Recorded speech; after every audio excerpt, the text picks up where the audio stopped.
Shamaya, you did it. STL Music. Welcome back to the show. So listen up, we back in the game. Sweet the lead, we got the flame. Motivated to the fullest every single day. We wake up, get it in every way. Rifling two in the global inspiration. Talk this sports and top news, no hesitation. Sweet the league is back. We always coming back, that's a fact. Wanna tell them that STL Music, mama, we did it, where we at? Coach Jill in the house with the flow so tight. Every rocks, that's we unite. Yeah, the best show, Monday through Friday. If this ain't different, they lying. We got the energy. When I say sweep, you say the league. Sweep the league, sweep the league, sweep the league, sweep the league. San Antonio, let's go. Sweep the league. Sweep the league. Sweep the league. San Antonio, let's go. Hey, it's Rain Fernandez, and you're watching Sweep the League. Be sure to follow me on Instagram, Twitter, and TikTok, and Facebook at Rain Fernandez, RAYNE Fernandez. Hi, it's Sherilyn, and you're watching Sweep the League TV. Follow me on Instagram at official Sherilyn for more content. 2, 1. Well, as you guys can tell, Derek Gervin doesn't miss anything. If you don't want to miss anything as well, go to YouTube. Search at Sweep the League TV. Be a subscriber today. We're giving away a bunch of prizes and stuff. Be a subscriber today so you don't miss, just like Derek never misses. Subscribe to Sweep the League.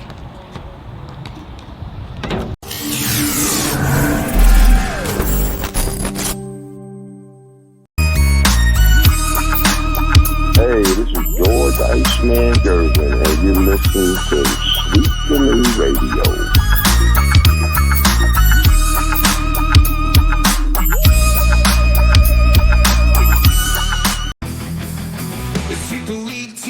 Legends collide. If the Cowboys fall short, we'll still ride the tide. Like Jordan in the clutch or Brady's last play, we bring the fire, keeping fans in the fray.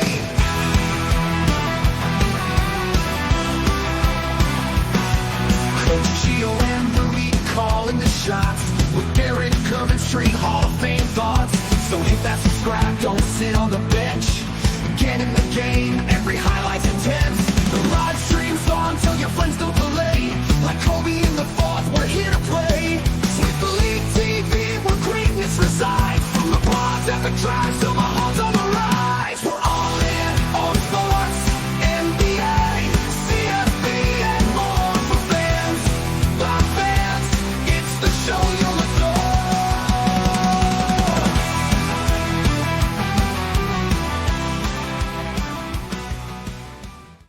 What is up, everybody? It is Sweep the League. Rudy Campos Jr. coming to you on a Tuesday night, the Tuesday night delight edition of Sweep the League. Going to be joined by Hall of Famer Derek Gervin. And guess what? It is Hall of Fame Day, as the MLB announced their Hall of Fame class for 2025. No Bonds, no Pete Rose. Yeah, we're going to have to get into the 3 guys that were selected. One of them should have been unanimous, but he wasn't. We're also going to talk to you about the NFL playoffs, as you've got the Final 4. You've got Buffalo, Kansas City, Eagles, Commanders. Bet we didn't have a lot of that on our bingo card this year when it came to the Commanders making the Final 4. We're going to get into that as well. Got a whole bunch more to get into. NBA talk. At the end of the show, we're going to be talking about Jeff Garcia and myself on Locked On Spurs today. What is the solution for the San Antonio Spurs struggles? I provided a solution. We'll ask the man, the myth, the legend himself, Derek Gervin, what the solution for him is, plus a whole lot more to get into. Budo Blue Devils, Tim Gonzalez. Appreciate you joining us, Tim Gonzalez. It is cold weather, good cold weather night. Yep, we got snow here where I live, so pretty cool there. What's good, everyone? Let's get it. What up? Leha MCS General Contracting. What is up, man? The best in the business. Trade everyone not named Wemby or Castle, all the damn picks. We're going to get into that later, man. Football season's over, Rudy. It's not over yet. So I got the Final 4, man. Sorry. Got 4. You got, 3 more games left. So then it's over after that, Tim. We cover it till the very end here. Let's bring him on here. No doubt about it here. The Hall of Famer himself, Mr. Derek Gervin. What is going on, man? Derek, I've been at home and I've gained like maybe 7 pounds. I'm going to have to start this diet thing again. Why? I gained it because I haven't been walking or working out. I've just been eating at home, and it's No, I'm saying why diet? Diet. If the seven's not hurting you, if you don't feel bad, then what's the point? I've got, you know what? I've got a function at the end of May that I have to be my wife's, date for. So I gotta look good in that. That's why. So I gotta I I'm gotta look sure good. you look good to her, man, if you put on 30 pounds. Well, she knew me at my biggest and she loved me then, so you're right. Probably she wouldn't mind me at that all. Stay warm, folks. Jacob Eric, shout out to Jacob Eric, part of the Sweep the League network over at Grading the Market. We're going to talk a little bit about that as well. Nah, I'm into the NFL. I'm not into the NFL. Okay, so tend to like the NFL, but anyway, man, you doing all right? How was the weekend for you, man? It was great, man. Weekend was cold but nice. Yesterday was nice.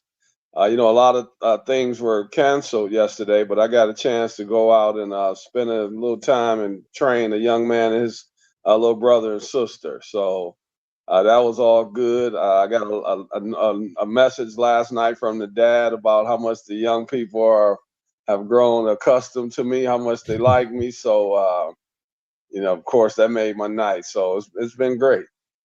Dude, I'm gonna have to get you to train my daughter, so I probably have to text you later on tonight or tomorrow. We'll talk tomorrow about it because I got to get her trained up and ready to go for the last part of the season here. Talking to Hall of Famer Derek Gurr. And first thing about Hall of Fame, man, we're gonna get into this real quick because it's real simple to talk about.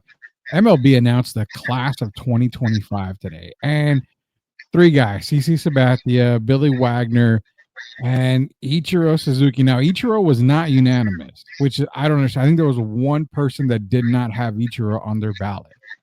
So he should have been unanimous no matter what. The rest of the class, I mean, Billy Wagner, okay. I mean, you can get him in. CC Sabathia, okay. You can get him in. The only guy that I really am interested in is Ichiro Suzuki this year. I remember his rookie year. He even played, I believe, in San Antonio with the Missions when he was with Seattle, obviously. And I remember seeing him one time, and I remember seeing him play at Houston in a game. I want to say Houston in a game. And the guy's amazing, man. Ichiro probably is up there in the likes of Tony Gwynn, Robin Yount, probably those type of batters. I mean, that's who I would say I would compare Ichiro to. One Wade of the greatest Boggs, batters.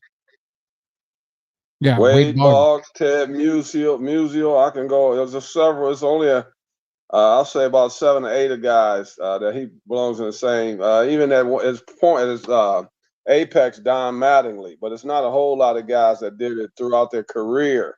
And Ichiro is one of those guys. Should have definitely been unanimous. But as you know, right now, who's the only unanimous? Is it still Mariano Rivera? I want to say it was Mariano Rivera, the only.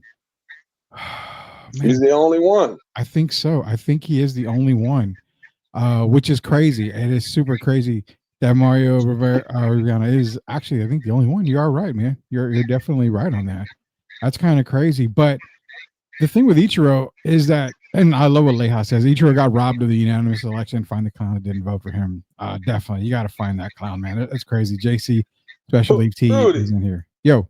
Who are these voters, man? How could a Ken Griffey, Ichiro? I mean, how could these guys not be unanimous? What part are we missing? Even I'm not a big fan of Derek Jeter, but when you look at what these guys did over their career, and Ichiro, man. I mean, come on, man. How could he not be? You explain how could he not be? It's just absolutely asinine. So these people that they got voting, man, it's not all of them, but they got a few people that seem to have personal vendettas against some of these players. Well, yeah, we've always talked about the guys, Pete Rose and the gambling. That should be overlooked. Who cares about that?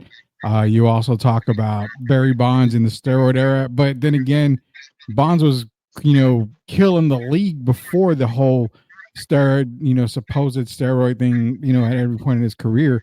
At this point, don't induct Pete Rose. Would be sucking with the dude after he's gone. I agree with that. I mean, Pete Rose getting in posthumously is terrible. He should have been in a long time ago. And it's terrible to do it now. But, I think a new commissioner that comes in is probably going to get these guys in no matter what. because it's good. It's the older generation, Derek. They're still voting. If I'm not mistaken, you still got a lot of older guys voting. No Craig, Biggio, unanimous. I mean, it's so many guys, man. It's absolutely ridiculous. Henry, Aaron. I mean, damn, come on, man. Yeah, man, it's a lot. Baseball, if you ain't cheating, you ain't trying. Hey, hell yeah about that. Real quick on the Ichiro bandwagon, got a little video here from Barry Bonds. Ichiro is no different than I am. We have the same technique. We have the same IQ on hitting. We're just two different style of hitters, but the philosophy is exactly the same. The techniques are exactly the same. The way we approach the ball, the way we get to one side to the other, the way we're able to adapt. All of us within that hitting category are technically identical. The thing is that each one has a different way they do it. Ichiro and Tony Gwynn were more hitters that would hit base hits and technically sound in that aspect. I was technically sound and making contact, just some of mine went over the fence. Yeah. So Barry Bonds basically saying what we were saying right now was Ichiro. I mean, one of the best headers in the game's ever seen, right of the likes of Tony Gwynn. Like we mentioned, Robin Yao, Wade Boggs, Paul Molitor's another guy. Just a great batter, well-deserved. Should have been unanimous, wasn't unanimous, and that's the crazy part. One more baseball tidbit, Jared, because we don't talk a whole lot of baseball. This is going to be on Grading the Market, STL Grading the Market. They found, I don't know if you know about sports cards much on when it comes to these days, Derek, but they found the Paul Skeens rookie ML debut was pulled by an 11-year-old kid. This 11-year-old kid has already made six figures by just opening that pack of cards and getting it. So, I mean, this reminds me of when I pulled that Luka Doncic card, not as big as this one, but an 11-year-old kid finding the MLB debut patch auto 1/1 Paul Skeens. I was thinking if Derek Gervin could go back and get a card, what kind of 1/1 card would you have? Would you have maybe half of the UTSA jersey, half of the Nets jersey, and the autograph in the middle? Like, what could you imagine the $500,000 Derek Gervin 1/1 card be? Wow, that's a heck of a question there. Yeah, mine would be. It would have to have. I would have to pay homage to UTSA, and so the other half would be just a picture of me. But I got to get UTSA in there, and then maybe my Nets jersey. But I definitely could not leave out UTSA. So that would be mine with UTSA on one side and the New Jersey Nets for giving me the respect that they gave me. That would be mine. But I tell you what, this Paul Skeens, if he keep throwing that ball the way he's throwing now, oh my God, that price is going to quadruple, quintuple, whatever you want to do. The way he's been throwing that ball. Yeah, Paul Skeens, man. I don't know if he's ever going to get up to Nolan Ryan stats, but I mean, the kid is good. He is really, really good. So congratulations to the 11-year-old who pulled the Paul Skeens card, man. A magnificent card. Everyone hit the like button on the way out. Definitely hit the like button on the way out. Appreciate that, Tim. NFL, man. We saw coaching changes already coming up. We've seen Ben Johnson go to Chicago. We hear Aaron Glenn rumors. We've got the Final Four in the NFL. Let's go real quick into the Final Four for the NFL before we get into some coaching changes that have been made or are going to be made, Derek. But right now we've got Kansas City, Buffalo. We've got the Eagles and Commanders. Now, nobody would have ever picked the Commanders in the Final Four. I mean, the other three teams made a perfect case for it. But the Commanders in the Final Four, and they just put a wallop on Detroit and crushed everybody, including yours and I's, thoughts of a Detroit Super Bowl this year. Commanders got to be respected by the Eagles, you would think, right? This Philadelphia can't look at this and be like, this is kind of a cakewalk to the Super Bowl. Well, one thing, the Eagles are going to be a lot healthier defensively. I thought we would get some of our guys back for the playoffs, but of course we only got a couple back, and I got Montgomery back on the offensive side. But when you're missing guys like Aiden Hutchinson and those guys, it's hard, and especially when you're dealing with a guy with the legs of Jaden Daniels. So looking at that young man there, I'm not going to take any credit away from the Commanders. I just think it's going to be tough for the Eagles as well because the young man. I mean, it's all about getting hot at the right time, Rudy, and you know that. And the Commanders, if you look at it, they've been consistent all year, 12-5. It's amazing. They had new owner, new general manager, new coach, new quarterback. I mean, if you look at it, man, it's been phenomenal. You got Magic Johnson on board, and they're a team that has to be taken serious. It's going to be a very tough game, and I wouldn't be surprised if the Commanders can pull it off because they can score. One of the best offenses, and the Eagles are not a team. If you look at their history, they're not a team that play well coming from behind. Yeah, they're really not. And that's something that I think we have to really look at when it comes to the Commanders and the Eagles. Eagles are obviously going to be favored. There's no doubt about that. But the cardiac Commanders, as they're being called, coming from behind, you have to respect Jaden Daniels enough to be worried about what he can do against a team like the Eagles. Now, the Lions were a little decimated on defense. We get that part right there. We totally understand that.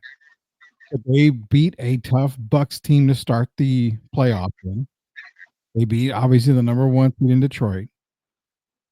I have to ask you, how do you like their chances against the Eagles? Because personally, I give them more than a fighting chance. I think they can actually upset the Eagles and not be an issue. I wouldn't be mad about it.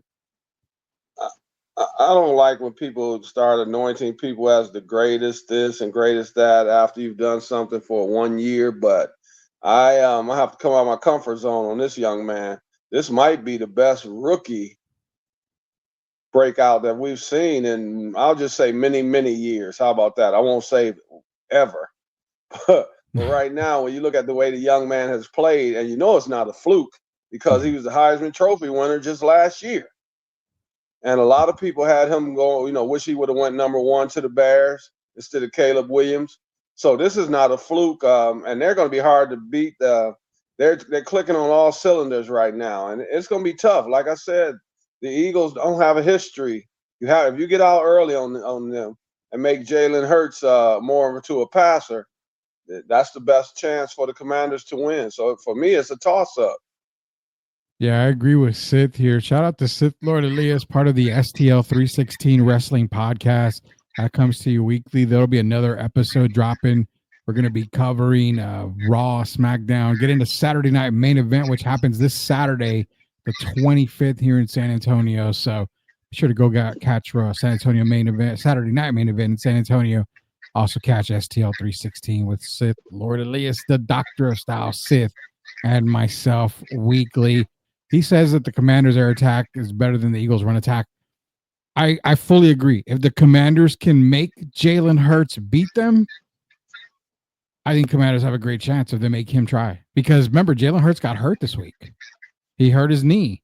So he's not 100%. And when you pressure Jalen Hurts, the Eagles look like a whole different team, man. Especially if you're able to stop Saquon Barkley. I love what he says here. Bills and Commanders, book it. That's his Super Bowl. I like that. I like Bills and Commanders. Brings me back to the Mark Rippon and Jim Kelly days in the Super Bowl. For you kids that go way back then, not many of y'all do. But Mark, we get a rematch from that Super Bowl. Shout out to Mark Rippon. Yes, sir.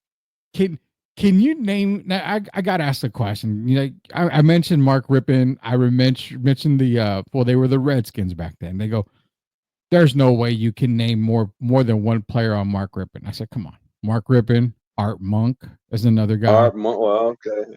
Darryl Green on the defensive side. I mean, who was I couldn't remember the running back though. I know at one point it wasn't Ernest Biner, was it? He's for the Browns. No, I don't believe no. And we know it wasn't. If I go way back, to the Joe Gibbs, we know it wasn't that guy. Who was the most one of the most popular running back? John Riggins. We know it wasn't him. I thought Chris Dishman was a receiver as well on that team. I couldn't remember, but he moved around a little bit. But I'm not sure if he was on that team. But yeah, that's one of the teams that was overachieved. And Yeah. I don't even know, Rudy, though, if the Commanders were to win, would it really be overachieving? Because going into the playoffs, the Lions were the head and shoulders above everyone else at first. Yeah. And then as we got near the playoffs and they still didn't get a lot of players back, you start hearing more talk about the Ravens and the Chiefs.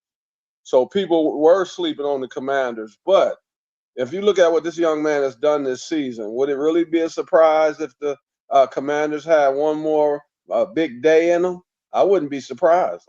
I like the Eagles. And I know Saquon was made for the Rams, the 255 yards, the 205 yards, but this is going to be a different ball game. And if the Commanders were to put up big points, I think they win the game as well. I think they can win this game. Yeah. I'm gonna go against the grain. What you were talking about. It would be a surprise if they beat the Eagles. Earlier, I said, I wouldn't shock me if they put up a fighting chance. Have a fighting chance. I could see them, and I actually have a Commander Bills Super Bowl. I like that. That's what I just picked. When the games were done, but deep down inside, it would surprise me. I mean, a rookie quarterback doing what he does, and I mean, you have what Brian Robinson Jr.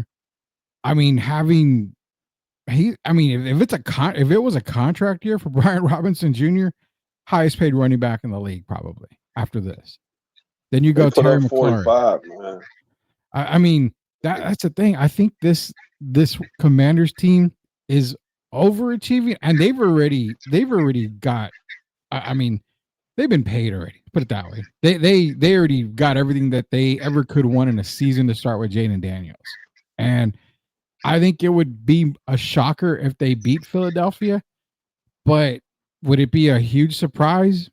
Probably not. I mean, I don't know. I mean, I would be shocked if they did, but I wouldn't be super surprised if it happened. This is why I wouldn't be surprised. I'll name two teams offensively that these guys. You got the Cincinnati Bengals with Chase and Burrow. Yeah. And then who's another really good offensive team? The Ravens.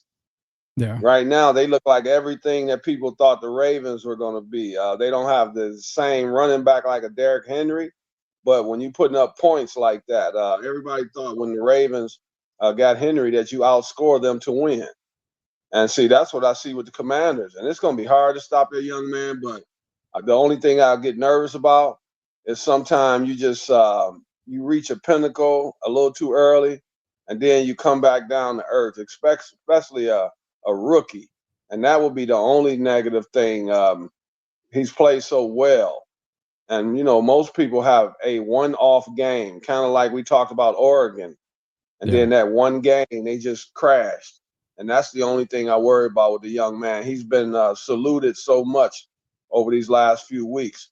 Will he be able to come and deliver again under the bright lights against the Philadelphia Eagles, a team that we know has won Super Bowls? Yeah, that is true. Before we get to the question that I got for Derek, we got some comments. Dorthodium, Lord of Abomination. Orale, I think the Cowboys still got a shot to make it to the Super Bowl. Not quite yet this year, John. Not quite yet.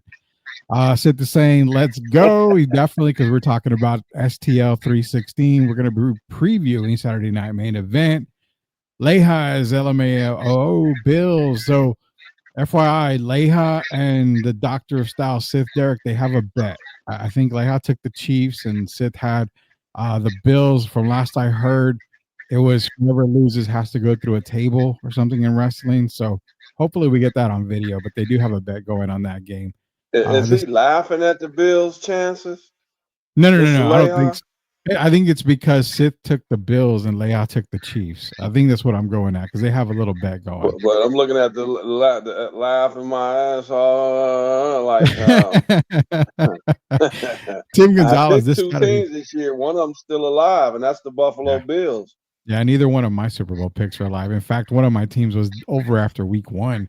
This Saturday night, Chris Leha versus Sith Lord Elias in an I Quit match. Everybody's laughing at that because that would be the best match on the night.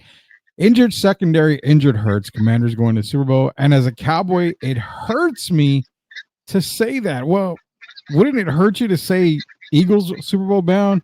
or Commanders Super Bowl bound. I mean, they're both in the NFC East. So, Cowboy fan, you're hating that. You're an AFC guy this weekend. Bills finally getting revenge over pretty boy Mahomes. Guns up, Chiefs down at Leha. So he's talking to smack already. Rudy, did you see Ian Jackson dunk earlier this evening? I did not, Tim. I can go back and take a look at it. Suns up, guns up. Budo Red Raiders, I love V. All right, well, we got everybody in the chat, man. So I want to ask you this before we go on from the NFL talk here. You and I talked Buffalo, Baltimore. Behind the scenes, we said whoever wins that game probably going to be your MVP. Even though we decided it in the regular season, had a feeling the winner's going to be the MVP. Now, Bo Nix had a really good rookie season. Jaden Daniels had an equally good rookie season. Because Jaden took his team to the NFC Championship, does that solidify him as Rookie of the Year? Well, I thought he solidified it in the last several weeks of the season. Honestly, it was a tough competition, but I think he had already done enough for me. And I thought he was going to be I had Bo Nix near mid-season. I had him as the Rookie of the Year. But as the season progressed and the Commanders got back to doing the things they were doing earlier in the year, I think he kind of cemented himself when they went 12-5. To me, that was the Rookie of the Year. And I thought he played well this year. Of course, I don't want to take anything from Bo Nix. But, yeah, I think Jaden did enough in the regular season and the last 3-4 weeks to cement himself as the Rookie of the Year. I'll give it to you. I'll give it to you there because I've had Bo Nix at the beginning of the year all the way through the year, and I figured Bo would still get Rookie of the Year, but I think you're right. The last couple of weeks, and of course, what's been going on in the playoffs. I mean, Jaden deserves it. I'm not gonna try to make any excuses. I'm not gonna try to win people's hearts. Jaden Daniels, he really deserves to win Rookie of the Year. So hopefully it'll be a Jaden Daniels. Yo. What's so bad about the co-rookie or co-MVP? What's so bad about that? I'm just trying to figure out. If you have two guys that were basically on equal standing, okay? Because we look at Josh. Josh did more with less. As we know, the Ravens had 9 All-Pros. Bills had 2, okay? But then on the other side, you look at Lamar with the 41 touchdowns and the 4 interceptions. Why does either guy have to lose? And that's the same I feel basically about Bo Nix after looking at what happened with the Russ Wilson last year, the debacle, I call it. Why can't both guys share that honor, man? They were the head and shoulders above everyone else. And so why do one of them have to win and one of them have to lose? That's what I don't understand. Neither do I. MVP is a regular season award. No, give that to Nix.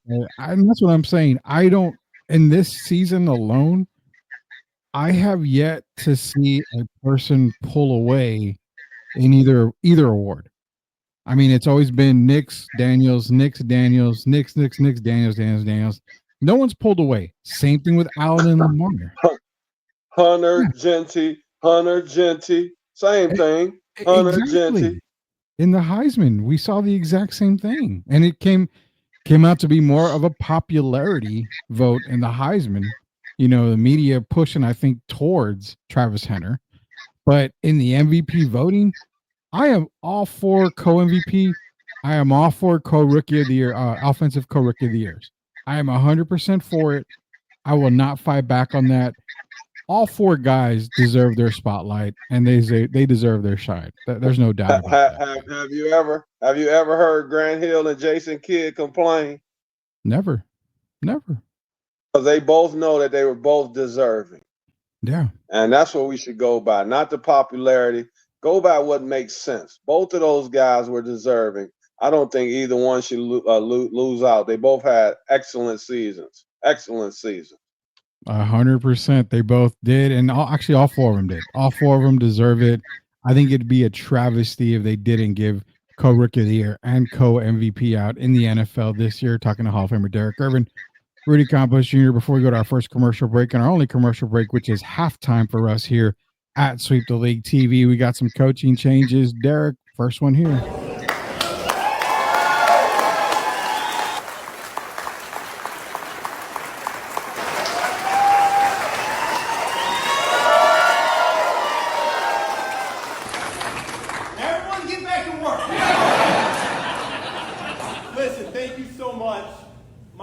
that we are beyond excited. This is exactly where we wanted to be. This is exactly where we wanted to be. Where we want you. This is going to be a challenge. I am well aware of that. I know what this division's about. And this is exactly where we want to be. We're going to go after this thing, and it's going to take all of us in this room. It's going to take this locker room. It's nothing more important than that locker room and us serving that locker room and those players. All right? They need to understand that, and they need to feel that from us every single day. And if we do that, the wins are going to come. The playoffs are going to come. All right? Can't wait to get to know you guys. And thank you so much for the warm welcome. Thank you. So this is it. A big day looms for Jets fans. Here's what's going on. Aaron Glenn, the top choice to be the next coach of the New York Jets, the next 8C of the NYJ, as a famous man once said, is in the building. The Jets are interviewing Aaron Glenn a second time, in-person interview. And my understanding is this is not really an interview. This is time for Aaron Glenn to sit there, to ask questions, to answer questions, to get comfortable with some things about the organization, how it's going to run and all of that, communication, otherwise, get some questions answered, and see if he wants to be the new Jets coach. If he gets those questions answered, I expect Aaron Glenn to be the new head coach of the New York Jets. That's a pretty big deal. And, you know, it's interesting, too, because Jets drafted him. He was an all-pro there. He was a superstar. He got his coaching start there. A lot of good feelings in the organization. Now, he still does have a meeting with the Saints. That's going to be Wednesday. But if all goes well with the Jets, he's not going to get there. And, you know, for the Jets who have, I think, let's say, had a tough couple decades, this is the top candidate. It's a leader. It's a guy who knows the organization and wants to be there. This is a home run hire. Got to get some things right. Got to get the offense right. Got to figure out the quarterback situation. There's a lot. But for Aaron Glenn, if Aaron Glenn ends up being the next head coach of the New York Jets, they can worry about all that other stuff later. This is a born leader and perfect for this organization. All right, we heard it there from Ian Rappaport, and also in the introduction to Ben Johnson to his new team, the Chicago Bears. Both guys part of the Detroit Lions' success this year, offensive coordinator, defensive coordinator. Starting off with Ben Johnson. I like the hire for Chicago. I'm still not sold on Caleb, but if there ever is an offensive mind to simplify the offensive playbook and maybe get the most out that he can of Caleb Williams, might be Ben Johnson, Derek. I don't want to say too much, man, because I'm disappointed. First, I'm going to thank him. I'm congratulating him because he decided to do something that's best for his family and himself. But on the other side, man, I'm a little selfish on this one because I hate that we're losing him. Mm-hmm. That offense of the Detroit Lions. So I'm kind of torn. But, yeah, I definitely want to wish him well. I think he'll do wonders for the Bears. He's going to be a disciplinarian. I hope people know that. He's not a pushover. And I think Caleb Williams needs a guy that's a stern guy. And I think, you know, he's the type of guy to be cool with the player, you know, flexible, kind of like Dan Campbell. But Ben Johnson is not going to be a pushover. And I think right away the Chicago Bears become a better team. I agree on that because, like I said, I think if there's going to be a guy that can simplify that playbook for Caleb and not make it so complicated, Ben Johnson is the guy. He's going to get the most out of his players, as you saw him in Detroit under Dan Campbell. Moving on to Aaron Glenn. Now, Aaron Glenn, I remember telling you a long time ago, Leha's in here as well, that he's heard it too.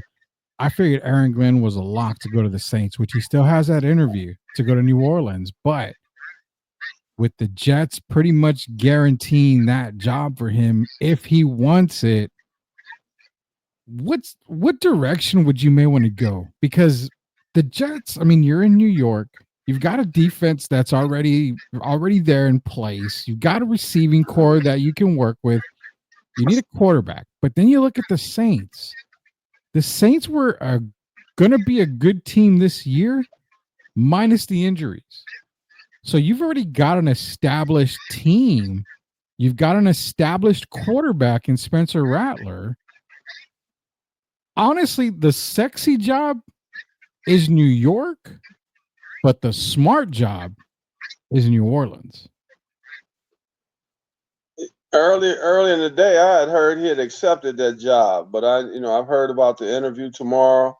But for some reason, I think Aaron Glenn is leaning more towards the Saints, and I think tomorrow they're going to make that announcement. I had heard earlier that he had already taken that job, but I guess I was kind of whoever said that was premature. But I still think he's going to take that job. I like the Jets, but I just think they have too much going on. Too many question marks still. First, you got to deal with what's going to happen with Aaron Rodgers. And then you got some head cases on that team. And I know Aaron was the major one, but he wasn't the only one.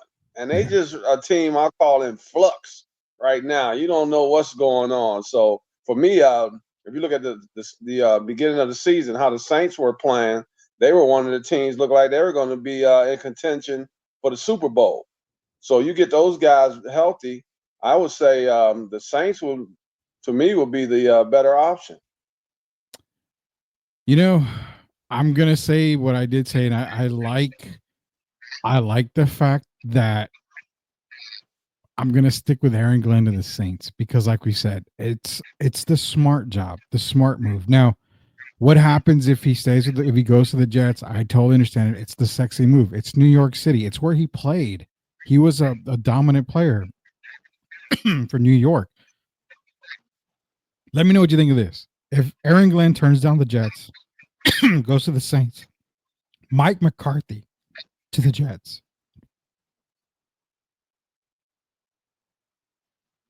Oh, you good, man? It's the weather. I'm kind of stopped up.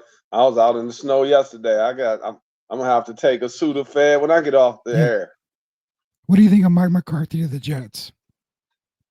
It's a good move. Hey, Rudy, but you know the only thing I don't like about that Jets job, there are certain teams, man, that give you a year or two or whatever, and then, they quick to move on.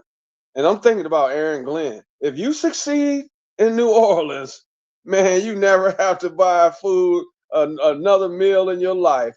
And that's the type team that'll give you a 10-year chance, kind of like Mike Tomlin, 10, 15 years. What's my man before Mike Tomlin? Pittsburgh.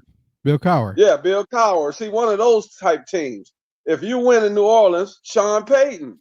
If you win in New Orleans, man, you Hall of Fame, man. That's how they treat you. And so for me, that's the kind of team I want to go to. No more wearing the bags on the hats, the Aints. It's all about those Saints. And if you could go there and win with the Saints, man, you become a treasure. And that's the kind of opportunity I would want. It's crazy because if you look at all the openings in the NFL right now, New Orleans is the best job. It's a team that was decimated by injury.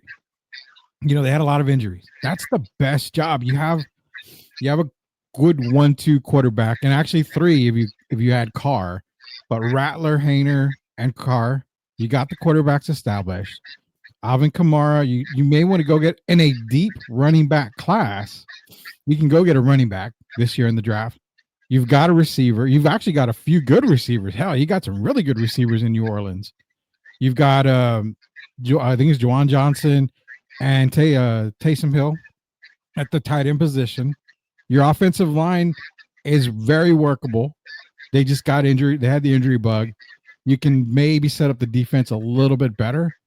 But what more can you ask for? This is a good possibility. Now, if Aaron Glenn goes to the Jets, I have one person in mind. Before we go to commercial break, we'll talk this real quick. I have one person in mind. Cliff Kingsbury to the Saints. With those kind of weapons, I'm not opposed to that, Derek. What do you think about Kingsbury to the Saints? Well, I mean, the guy did wonders in college, man. I mean, we know he when he was coaching, he did well. Texas Tech or whatever. Cliff has a name around the NFL, and I think the players would buy in. Cliff is not a pushover either. So I think he would be good for that locker room. And Rudy, I like the way he is offensively, but teams you mark my words, teams are going to start trying to emulate the Detroit Lions offensively. Yeah. And that's why I hate losing Ben Johnson. They ready to be like the Golden State Warriors when teams start trying to be like them. Nobody could do it better than the Warriors, but I think teams are going to start trying to do that. And Cliff would be the perfect guy for that. If you're talking about being innovative and going to a team on that aspect, I think he would be perfect for the Saints. Very young team right And there. Mike McCarthy for the Jets would be a good fit. I mean, I love that. I think I that. love I that. mean, that would be the best coach they've had in a while. Yeah. I think that would be a good fit. Pete Carroll and all those guys. Of course, we know about names. Rex Ryan, but yeah, I think Mike McCarthy would be a breath of fresh air for the Jets. Yeah, and it's funny because I think the Cowboys are probably going to end up going either Kellen Moore or Robert Saleh is who I think is going to end up being. But to get into some comments, the Cowboys, I think it's going to be either Kellen Moore or Robert Saleh is what I'm thinking.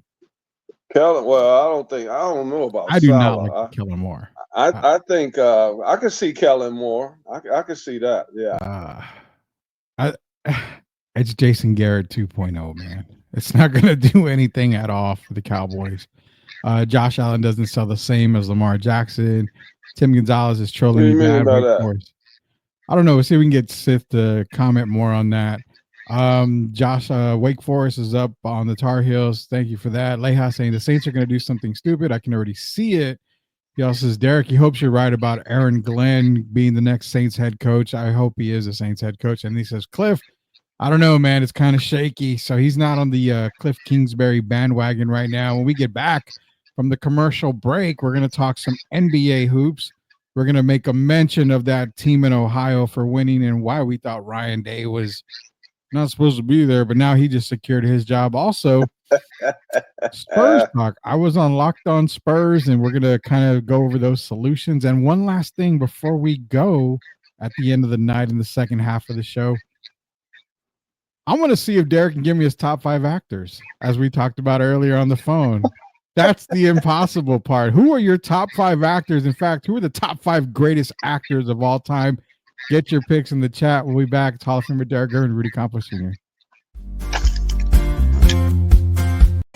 Are you looking for a contracting company that gets the job done right the first time? Look no further than MCS General Contracting. MCS specializes in top quality concrete work, including patios, driveways, foundations, and swimming pools. The team of experts are dedicated to delivering exceptional results and unparalleled customer satisfaction. At MCS General Contracting, they're not just hardworking, they're local. Based in San Antonio, they are committed to building relationships and trust within the community. That's why MCS guarantees your satisfaction. They pride themselves on getting the job done right the first time, every time. So why wait? Contract MCS General Contracting today to schedule your project and experience the difference for yourself. MCS General Contracting, building a better San Antonio, one project at a time. Proud sponsors of Sweep the League.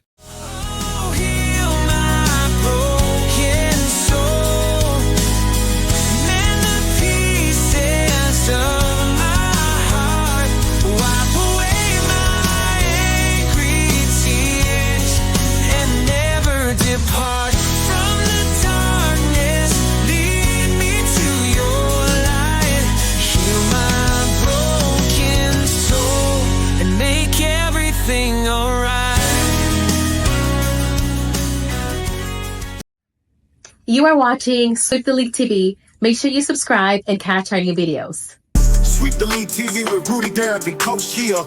Let's get back to the live show. You are watching the best in the business.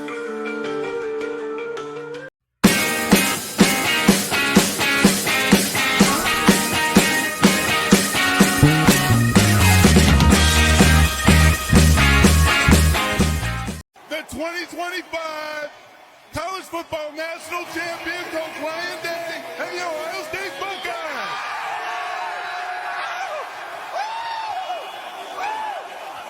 Scott.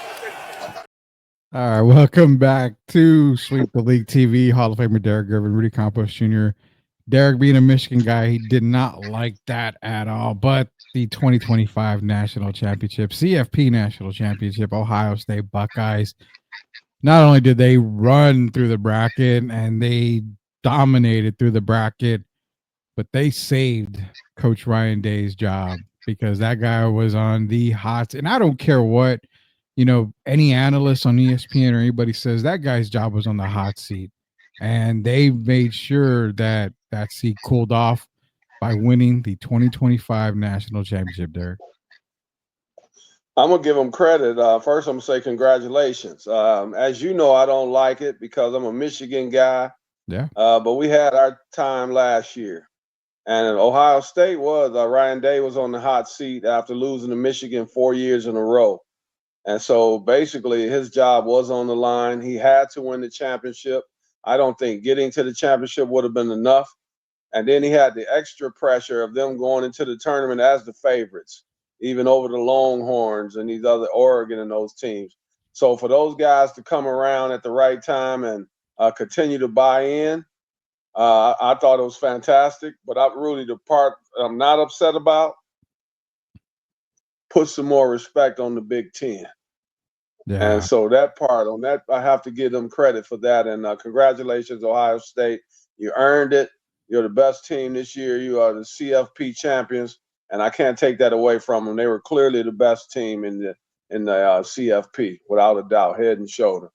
Without a doubt. And yeah, Jacob Eric's right. They got to beat Michigan next year. That's the game. It's like I've always said as a Tar Heel fan, we can win. We can go win 2 games the entire year, lose the rest. But as long as those 2 games are against Duke, I'm happy. It's a national Rudy, they don't have to beat Michigan next year now. That'll be a goal. But we saw what happened this year. They used that as motivation. Yeah. So true. Ryan Day has secured his job. So when you win the championship, if they were to slip up against Michigan next year, guess what? All the donors and everyone else, they're going to still believe because they're going to expect the exact same thing to happen again. We lost to Michigan. We used it for motivation. And then we go out and we do our job again like they did this year. And, hey, they played well, man. Notre Dame made a run at it. But the best team won. No question. 100% the best team won. And we're going to see, we'll do our college football playoff preview show, obviously, when college football kicks up at the end of July, early August. We'll talk more about them, but congratulations out to the Ohio State Buckeyes. Quick reminder, the Doctor of Style Sith and myself for STL 316 coming to you this week. We're going to be previewing Saturday night main event this Saturday in San Antonio. Here's a couple of the matchups right here that you are seeing. We're also going to preview the Royal Rumble, not this week, but next week. So we've got a lot coming up for STL 316. Do not miss it, guys. All right, NBA bump. Let's go.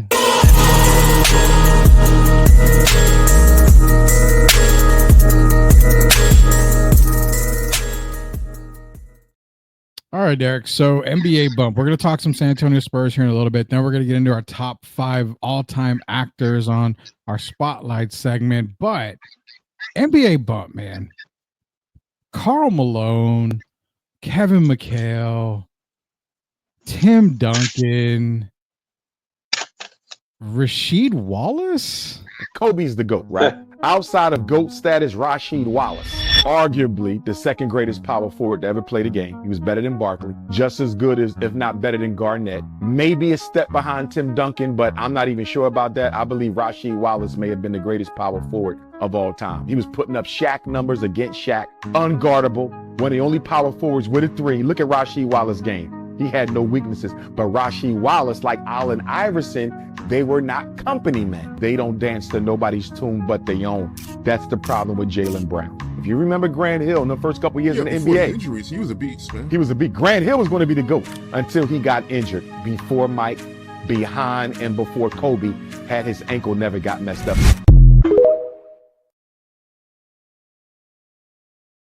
All right, let's talk some top power forwards, and obviously the top part of Grant Hill being the next Michael Jordan. So we're talking a little GOAT talk, but we're talking about guys who don't get a lot of the respect here. I see you shaking your head. Now, I know I'm shaking my head because of the guy you chose on here, Dr. Umar, man. No, it's just a And comment. yeah, that guy, I don't take him serious, man. He's a guy. He's his blackness. I'm a black. Oh, he's a blackness this, blackness that, and there's a time and a place for that crap. But as far as Rashid, as he calls him, um, Rashid is a very underrated player. Mhm. We know he could do it all. He play inside, outside. A marvelous defender. He Mhm. still doesn't get enough credit. One of the guys that they always overlook, but part of it is because his behavior. If you look at all Yeah. the technical fouls that he got, I think a lot of people punish him for that. And then you got to remember, Rudy, he has never been like first option. He's always been a guy, even at Portland, he wasn't the first option. He's a guy, it kind of reminds me of Robert Ory, a guy that you could use to hit the big shots, make the big defensive play. And I think a lot of people don't give him credit because his game wasn't really flashy. But you talk about a guy that could do it all, and I know this might offend some people. If I had to compare him and a guy right now in the Milwaukee Bucks who could do more, who was more versatile, I take Rasheed Wallace over Giannis Antetokounmpo any day, any night. Can I go a little further and say that a guy you and I talked about, I would take a prime Antonio McDyess over Giannis Antetokounmpo. I've told you People that. said I was crazy, but people told me I was crazy, but they never went and looked at Antonio McDyess when he was healthy, Mhm. and he could do more things than Giannis. But when you talk about Rasheed, man, that's a tough one because then you got to look at the team he was on. You got guys like Chauncey. Oh man, if you look at skill set, is Rasheed Wallace a Hall of Famer? Yeah. Yeah, he is. He adjusted his game, and sometimes that hurts players. Moving forward, like a Andre Iguodala, Yeah. guys who were first options, Ray Allen, they were first options, and then they did what was best for the team. Rashid was a guy that could have been first option on some teams if they needed him to get 25 points nightly. I believe he was capable of that. He shot a lot of jumpers, but he also got to the basket, and she was a problem. So yeah, for me, he's one of the most underrated. I'm sorry, players that ever played in the NBA. The thing with Wallace is the fact of this here. So, I mean, played with the Pistons, won there. If Rashid would have stayed, this is kind of crazy, but would his numbers have been super elevated to where he would have been considered one of the best in the game had he stayed in Washington? He was the number one option. He was the main option. But then he got traded to, or he went to Portland. And that's where he kind of started to gel a lot more. But being the top option in Washington, I think he could have got a lot Yeah. more of Rashid there. If you put him with the same Bobby Jackson and all those guys, Mike Bibby and those guys, you telling me he couldn't win in Chris Webber's place? And I love Chris, Detroit, Michigan, Yeah. Detroit Country Day. I know him personally, but if you gave Rashid, you say he's not great, Darth, but I don't know. Name something that he really couldn't do. He did So it a lot all. of times people look at statistics, and that's what they look at. They don't look at the overall scope of things. There's Yeah. not much that he couldn't do. I don't want him playing my point guard, bringing the ball up and down the floor. But other than that, what couldn't he do? He could do it all. He could do everything. And I love this comment by Darth here, by John, because I'm gonna call BS on a lot of people for this. But in '97, Keith Van Horn was a part of the Tim Duncan draft. Personally, Tim Duncan, we know what he became. He was an inside present, reminded me so much of Brad Daugherty coming out. And Brad Daugherty is one of my favorite basketball players. Low post move, very dominant, very skilled, very crafty, just was a wizard around the basket. But Keith Van Horn was the guy who I had circled as the Spurs draft pick. Now, this is before they got the number one pick. I had the Spurs at number 3, drafting number 3. I figured it was either going to be Van Horn or Ron Mercer at the time. And I thought Van Horn next to David Robinson would have been killer for the San Antonio Spurs. But he's right. No one likes him, but Keith Van Horn. Keith Van Horn could have definitely been a much better player in a different circumstance. If he's on the Spurs, his career is like catapulted. Yeah. It's easy to say. Yeah, he got one of the best agents in NBA history. Yeah. He was getting paid years after he stopped playing, kind of like Luol Deng. But Van Horn was making more money. Great agent and a great player when he was healthy. People don't. I don't know, man. A lot of people. Larry Bird is not the only Caucasian guy that could play. Keith Van Horn could do it. He's another one that could do it all offensively. I'm a big Deadlift Shrimp fan, right? Ooh, I think Pete had a little more to his game. I mean, Van Horn had a little more to his game than Deadlift Shrimp. Deadlift was a better passer, but you're just talking about skill. Keith Van Horn, we're kind of looking at Keith Van Horn right now in Duke. Yeah, Cooper Flag. Cooper Flag, and that's not a bad thing. That's not. I don't want people to take that wrong. Keith Van Horn was an excellent player. Take away injuries, he's a perennial all-star, and I hope people realize that. So when I say Cooper Flag and has a little Keith Van Horn in him, that's not an insult at all. That's actually a good thing.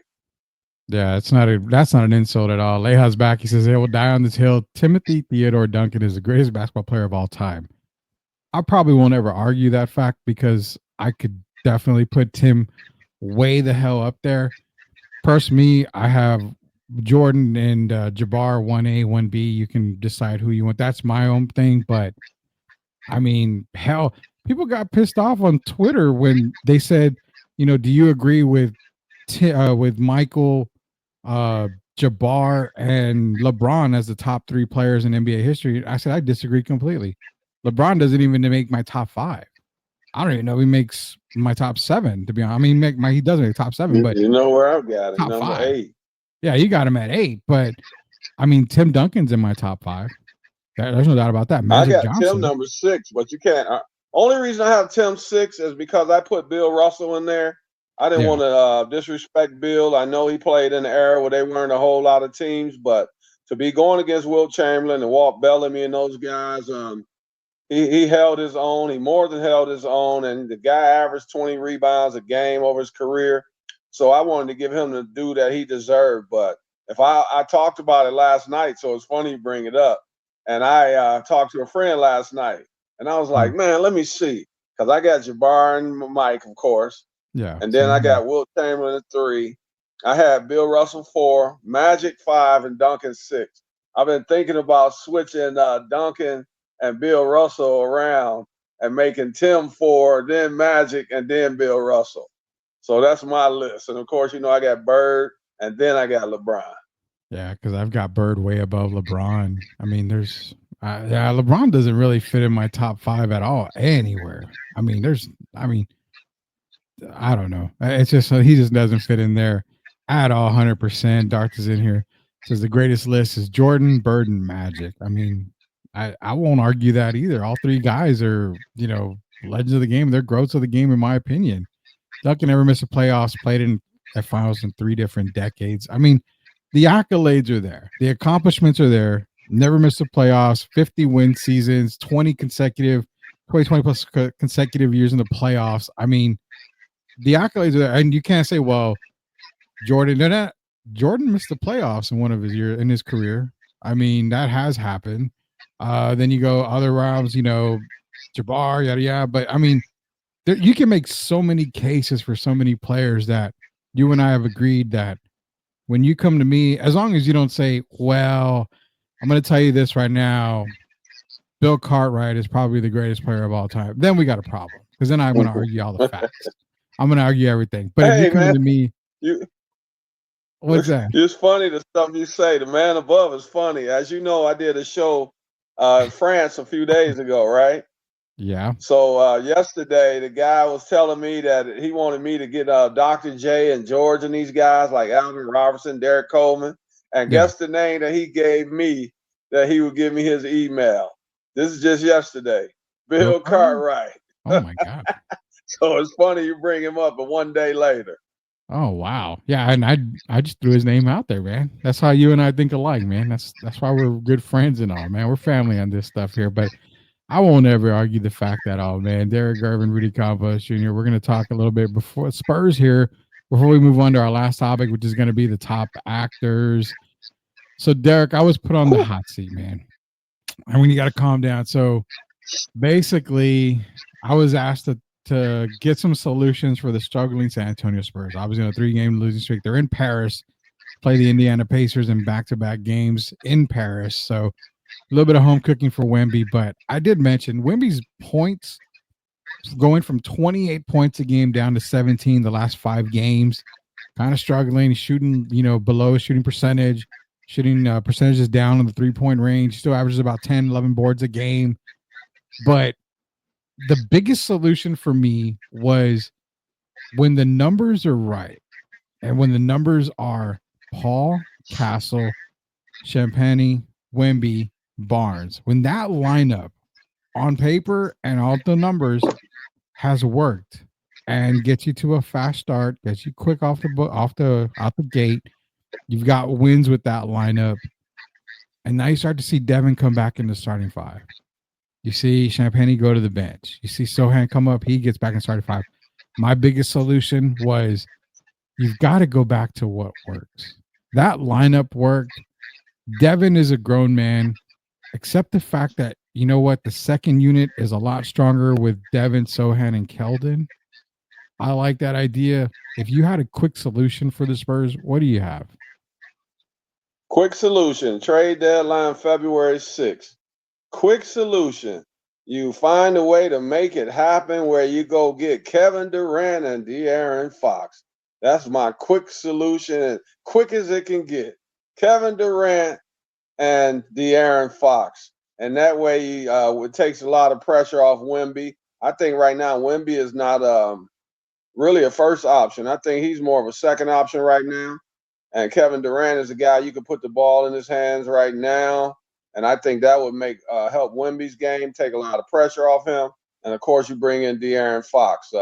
That's my realistic thing that I can see for the Spurs. Other than that, with this roster that they currently have, I don't see many changes they can make. The guys have been up and down. Sohan's been injured.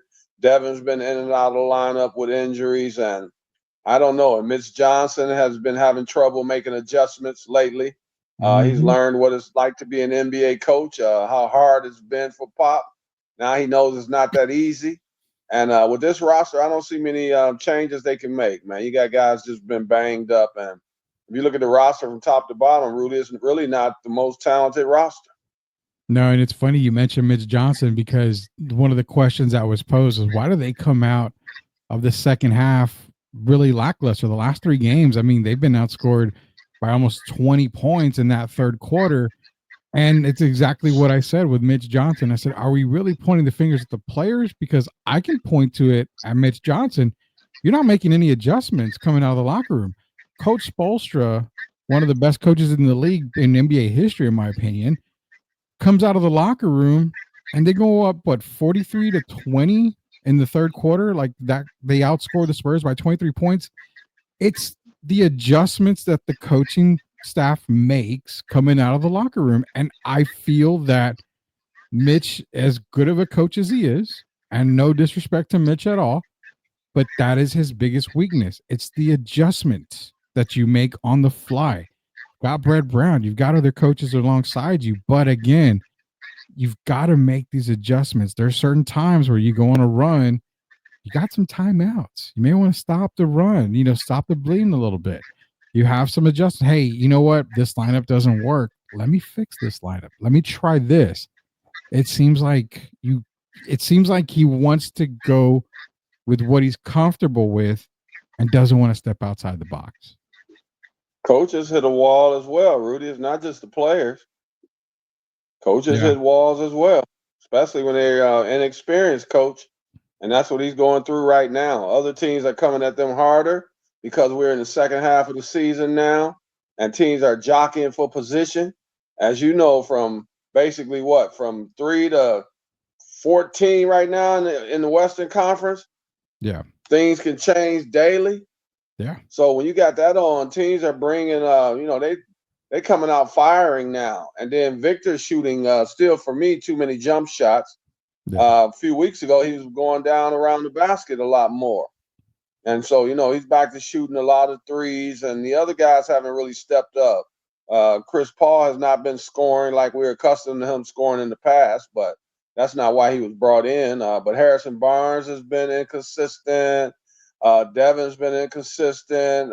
Keldon hasn't been used the way I think he should be used. I think Keldon should be a 20-point scorer, even off the bench, but they don't use him like that. So the offense could use some tweaks, I will say. But once again, it's not a very you look at the roster from top to bottom, they got a lot of good role players, but no great role players. No, definitely not. We'll get to the last part of the comments. Bronny James is the greatest NBA player. Prove me wrong. Of course, Dart's got to jump in there with some comedy right there.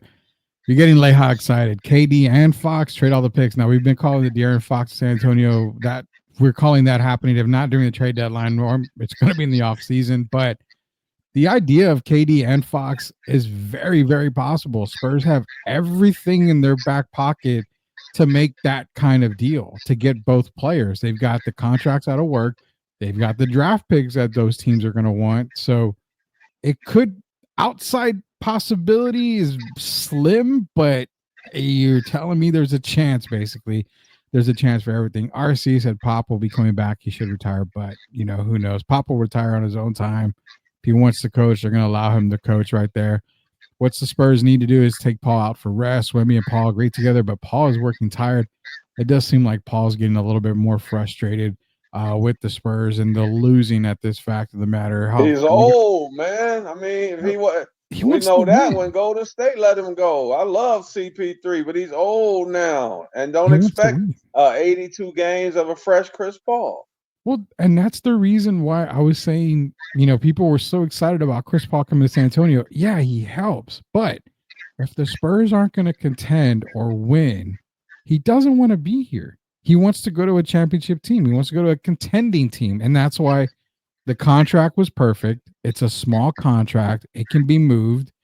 And they're not going to hesitate to move him. I mean, if they get a pretty decent offer in return, they're going to move him, because why? The Spurs are going to cater to Chris Paul. They understand he wants to win. Hey, we appreciate you coming in and bringing a winning culture for a little bit, showing us how to win, but we're going to help you out and send you to a contending team.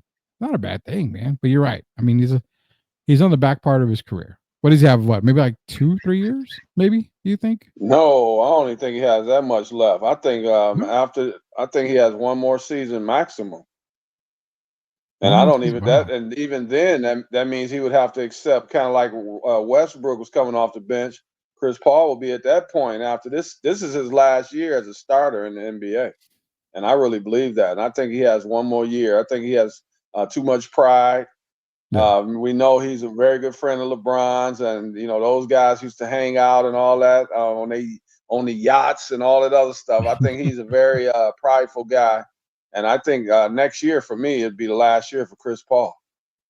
We'll see what happens. All right, we're shooting on the bottom here. Drop your all-time actors in the chat. Top 5. All right, Derek, let me get the music, because we like to play music in the background. We talk about stuff like this. So. Jamming on the rock music. So we're going to end the show with our top 5 all-time actors. Now... I think the safe one we can put in there is Denzel, right? I mean, I think we kind of agree that Denzel's got to be on the list. And I'll give you some of mine. I remember talking to some man, Keanu Reeves has never made a bad movie, ever. So I would probably throw Keanu in my top 5. Man, De Niro... De Niro's never made a bad one. Maybe I'll go De Niro. It's just too hard, man. Tom Hanks is another one. I mean, you go all the way from The Man with One Red Shoe all the way to Castaway. I mean, you're going way back with The Man with One Red Shoe. That's how far. That dates me way back when I was a kid. Jack Nicholson is another one. I can't go down to 5, man. Give me some help here. You got to help me out. My friend used to be the mayor of Windcrest a few years ago. We had this conversation today. and I gave him my 5, and he picked who would you say just a few minutes ago? He picked Tom Hanks. And he picked Tom Hanks for number 1 for him because he's started talking about versatility, right? And so I couldn't argue, but I gotta tell you my 5 because you and I talked about it earlier. Of course, I'm gonna start off with Robert De Niro. Okay. And Al Pacino. Those are the 2 first for me, Pacino and De Niro. And then I picked Denzel. I got Tom Cruise. And my 5th is Samuel L. Jackson. So I'm leaving out Tom some great Cruise. ones. I'm leaving out Dustin Hoffman, Brad Pitt, John Travolta, Morgan Freeman, Leonardo DiCaprio, Marlon Brando. It was hard for me, man, but I had to narrow it down to 5. So De Niro, Pacino, Denzel, Samuel L. Jackson, Tom Cruise would be my first 5. But of course, that could change tomorrow. A little more thinking, sleeping on it. Harrison Ford is another one. That's another one, yes. So let's go down your list. Best movie for De Niro. Best movie. I don't even want to do the Casino or anything. I'm gonna say for me, Raging Bull. I would say Raging Bull, number 1. Now you said Pacino. Best movie for Pacino. Oh boy, he's made so many, man. You putting me on the spot. Best movie for Pacino. How about The Godfather? Okay, I'll give you The Godfather. Definitely on The Godfather. Denzel. Let's go Denzel. Oh man. Well, Denzel started off. I don't know. I know you're young. He started off in Soldier Story, but I'm gonna take Training Day over the Equalizer, the 3 Equalizers. Give me Training Day. Ooh, Training Day.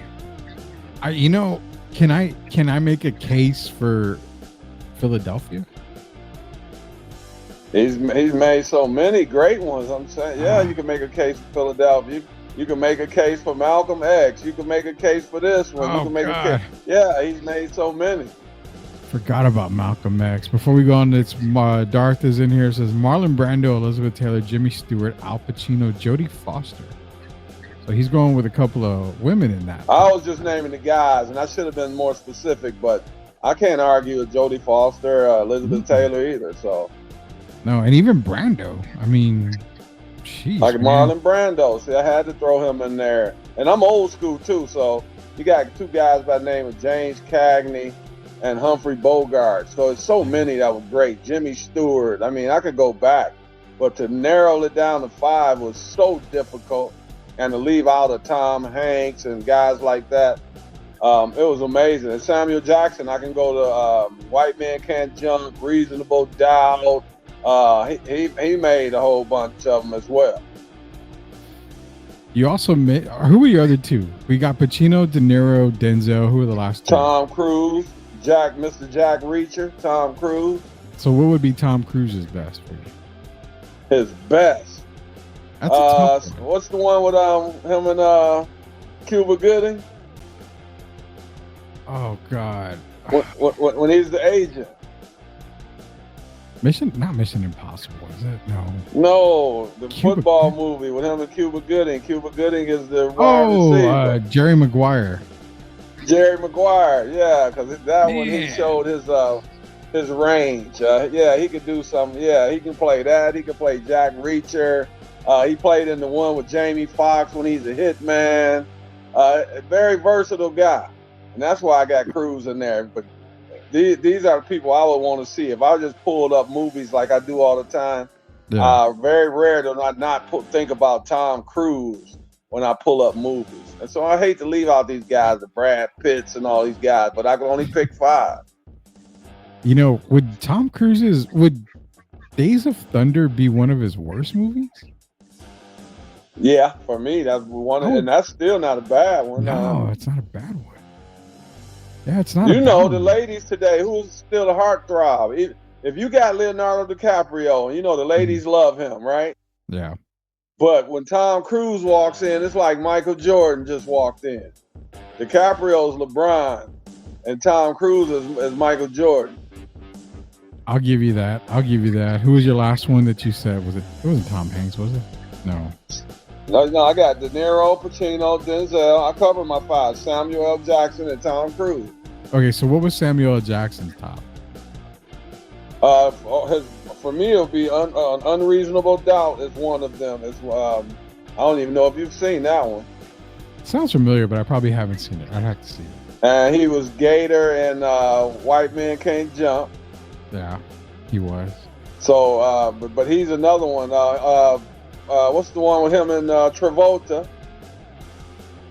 Oh, not Face Off. The Quentin Tarantino movie. Yeah. I know which one you're talking about. He probably made more money in that one. Pulp Fiction. Pulp Fiction. There you go. Pulp Fiction. Holy cow. Starring Travolta. I mean, John Travolta's another one. Saturday Night Fever. My friend mentioned Hoffman. I mean, he mentioned versatility. He mentioned Tom Hanks and Travolta. Those were his 2 top. So he went to name all these movies and all the different roles Travolta has played in. Who starts from Welcome Back, Kotter, and then moves on into some of the roles he moved into. And so, I left out some great ones. I even left out another one that I left out, rest in peace, Patrick Swayze. Yeah, well, man, Patrick Swayze, yeah, but Patrick Swayze is what? Dirty Dancing, Roadhouse, or his tops. Ghost is another one that was his tops. Yeah, Ghost. I named Ghost. Man, I would say that. Who was his other versatile guy besides Travolta? Oh man, besides Travolta and Tom Hanks, what about Tom Forrest Whitaker? Do you know who Forrest Whitaker is? Yeah, I know Forrest Whitaker. Yeah, I know who Forrest Whitaker is. I definitely know. Well, here go another one that I left out. You talk about flexibility. It's 2. There's Sidney Poitier. Okay. And James Earl Jones. James Earl Jones, man. Got to give it up to James Earl Jones. Hell Christopher Walken. What about Christopher Walken? Highlander. I mean. And here's the last one for me, Rudy. What's I had his name earlier. Philip Seymour Hoffman. Yeah, Philip Seymour Hoffman. Philip Seymour Hoffman, man. I mean, another versatile guy because he was the basketball player and with what's his name, Ben Stiller. Was it Along Came Polly? Yeah, he was in there with Ben Stiller. So Philip Seymour Hoffman. I think he was the guy that was ready to just ascend, continue to go to the top of the totem pole. So it was hard, man, but I just wanted to give you something to think about earlier today. You made me think. Now, the Tom Cruise one, I would almost have to fight with the fact that he's top 2 versatile because Jerry Maguire, then you can go to A Few Good Men, very serious, very laid back, and Jerry Maguire. To Top Gun, where it's serious, but it's a little bit, a little bit, not on that A Few Good Men side. To Tropic Thunder, where he probably had one of his best comedic performances of all time. So, hey, Rudy, 3 that I left out. What are the last 3 I'm gonna mention? Kevin Costner. Oh God, yeah, forgot about him. Gene Hackman. Jesus, yeah. And Richard Gere. Oh my God, I never thought of Richard Gere. Holy cow, man! I'm speechless as you can't name, like, you can't argue with top 5 when it comes to actors. There's really no argument because I said I had to make a list of 20, and a couple guys were still going to be left out. I agree because my all-time favorite movie is The Hustler with Paul Newman and Jackie Gleason. I mean, that movie is my all-time favorite movie. I can watch it, 100 times a day. I love that movie. So that's my. You don't even shoot pool, man. I don't even shoot pool. But hey, do you know I'm gonna watch that tonight, man? Now you got me thinking of what I was gonna watch tonight. Do you know I'm gonna watch that again? The Hustler. That is like one of the epic movies that's ever been made. Mm-hmm. It is. I rank that way up there with Raging Bull. Yeah, it's number one for me. I've every time it was on, I watched it. I owned the Blu-ray. I owned everything. I mean, it's Rudy. Excuse me. I keep bringing up. How could I bring up Raging Bull and don't mention Joe Pesci? Joe Pesci's another one, man. Joe Pesci. How comedy? Just go to Goodfellas. Just go to Goodfellas right alone. Yeah, Goodfellas. My Cousin Vinny. I mean, you go. Golly, man. There's just so many that we can't. But when I say Goodfellas, in Goodfellas, you got De Niro, you got Ray Liotta, and you got Joe Pesci. Yeah, you do. You got a trifecta there. You got to try. I left out Ray Liotta, another great actor.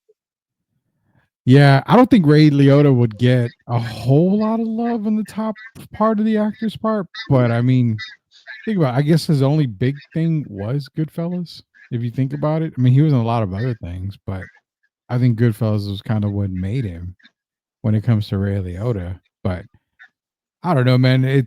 I hope you enjoy The Hustler tonight. We'll be talking for 2 days, man. Yeah, it's gonna go on forever, man. What won't go on? Let's do the females one day. Oh my God, that might be a little bit. The Joan Crawfords and Betty Davises of the world, and Meryl Streep right off the bat. Yeah, Meryl, of course. Yeah, Glenn Close. We'll do that another day. Yeah. We might have to end the week with the top women actresses of all time. So. What guy that came up to my mind? Robert Duvall's another one. Holy cow! I'm forgetting a whole bunch of. See, Robert Duvall. There's another one. A really, really good one. And here's another one. Clint Eastwood. Oh my God! How do we forget Clint Eastwood? Charles Bronson. Can we throw in Tommy Lee Jones in there? Yeah, you should. And then he got an advantage over a lot of them because where did he live? Out in this area. Some little place in Texas that I think we know very well. Speaking of him, how about Matthew McConaughey? Yeah, I can't deny that. Guy made an impact with oh my God, the old teen movie from back in the day. I can't even remember it. You know, McConaughey. Before we get off, I don't know if you saw this movie. It's a movie when he had AIDS. Yeah, Dallas Buyers Club. Okay, so you saw that. What did you think about that movie? That was an epic movie. He showed his versatility. That was a great movie. I really enjoyed the movie. That was an epic movie. I mean, I don't know if it's top 10. I have to do a top 10 movie thing, but I don't know if it's top 10, but it's definitely ranked way up there for me. I really enjoyed Dallas Buyers Club. That was a great movie by Matthew McConaughey, but go watch The Hustler, man. I think I might watch it too. If the family's asleep, I might put it on the TV while I'm getting ready for bed, and I might watch The Hustler here, but I watch Honeymooners regularly at night. I've been on my Honeymooners kick in Beverly Hillbillies. So since I'm watching Honeymooners, I might as well watch The Hustler. Shout out to Jackie Gleason. Oh, man. Where do you catch Jackie Gleason Honeymooners at? What channel is it? I watch it on YouTube. Wow. See, I'm going to have to do that because Jackie Gleason, man. I mean... Hustler for me. I've been watching them every night for like the last month, man. I'm telling you. Hey, I'm gonna throw, man. Ralph Cramden, man, and Ed Norton. Yes, sir. I'm gonna throw one more that we may have forgotten besides Jackie Gleason, and that's the great Burt Reynolds. Yeah, there's another one. Smokey and the Bandit. I mean, well, Deliverance. Well, Deliverance, yeah, but Smokey and the Bandit, the series for me was Chef's Kiss, man. I loved all the Smokey and the Bandits. They were all hilarious for me. And shout out to Dwayne Rock Johnson. I'm talking about all these great actors. I can't leave Rock out of there because Rock's a good one, man. Paul Walker was on his way. It's been so many great ones. Yeah, like you said, we can spend a whole nother hour, maybe a whole nother day on this type of topic here, but we'll be back tomorrow, definitely on a Wednesday edition of Sweep the League. It'll be our wacky Wednesday edition. So be sure to be on the lookout. Go to YouTube, search Sweep the League TV. That'll be a subscribers. You can get everything that we've got from Sweep the League TV. Sweep Unplugged, another episode's dropping tomorrow. Also, Grading the Market and STL 316, the two new podcasts coming out. from the STL Network. So for Hall of Famer Derek Griffin, Rudy Campos Jr., until we sweep the league again, we'll see you later, knuckleheads. Everybody have a great night. Stay safe.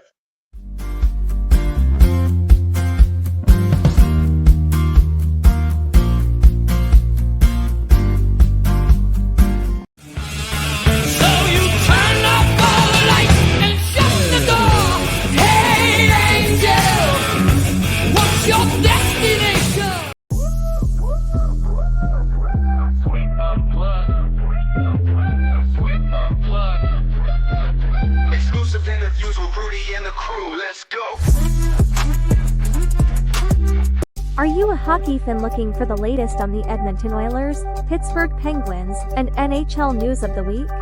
Barry and Carson Best bring it all to you on the Best Boys Center Ice podcast.